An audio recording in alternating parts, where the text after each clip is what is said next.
Okay. With its build, play, and recreate nature, LEGO has been a popular toy that has encouraged imaginative playtime for decades. For many adults who grew up with LEGO, their love for the building block continues.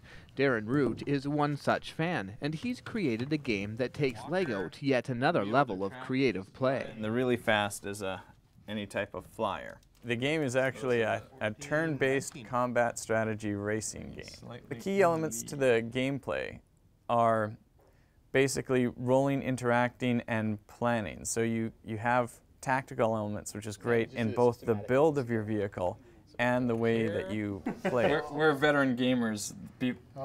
Lots of different game systems use D3s all the time. Darrin's titled his game Steel Wheels, and he's created characters for it, a developed backstory, and gameplay that involves dice, a measuring system for movement, and tactical strategy. So he bashed into the wall. Lucky for him, he's got a front ram, so he doesn't take damage and he turns automatically. And it's something you can do with LEGO other than sit there and watch it. Right, once you've built it, right? Yeah, you can be proud that you built it, but now you can be proud that you actually won a game and you know, actually done something productive with it, and it kind of gets your creative juices flowing. Even though Darrin has developed a range of characters, there is plenty of opportunity for players to develop their own character and vehicle for the game. That's where LEGO truly becomes the right medium for Steel Wheels. Weapons, we've got a heavy machine gun and 2 missile launchers. Do you want them mounted front, back, and which one do you want to put the turret on? Darrin, he's a pretty creative guy.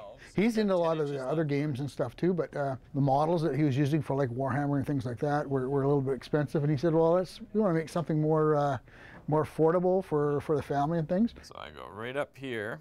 It's less intimidating because it doesn't use glue and paint, and you can make your creation, and even with the limited medium that you have, if you only have so much of it, you can constantly recreate, whereas if you build with a model and glue, you're pretty much stuck to that one model. And the game itself lends it to tweaking and working on your vehicle, so you want to constantly be able to adapt. This is all you need to play the game once you've made your LEGO models and set up your game board. We like to do this because it's highly visual and really quick, so you can just erase and it keeps track of everything for you simply.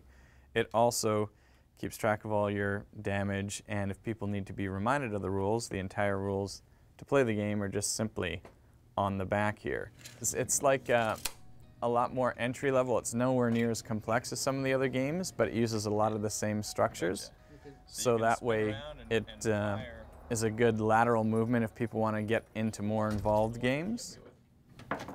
Darrin and Bernie have been taking the game to conventions and demonstrating it at game stores, and it's been catching interest wherever they go. When people start to play it, they see how much fun it is. So they're playing their game, and all of a sudden they hear some, you know, oh, and everybody's making noises, and they come up to us afterwards and say, well, yeah, I heard all this noise. I want to play this game because I heard all this noise in the background. Darrin says he has talked to LEGO about Steel Wheels and has gotten some very positive feedback. But before the game can be taken to market, he needs to generate more popularity for it. It's not currently sold anywhere yet, but we do give out temporary rules for those who ask of it on our Facebook page.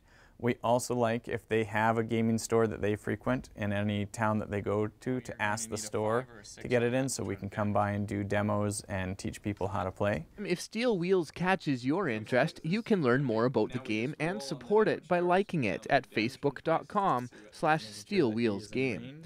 For Go on Shaw TV, I'm Derek Johnstone. 24 inches is their shortest gun, then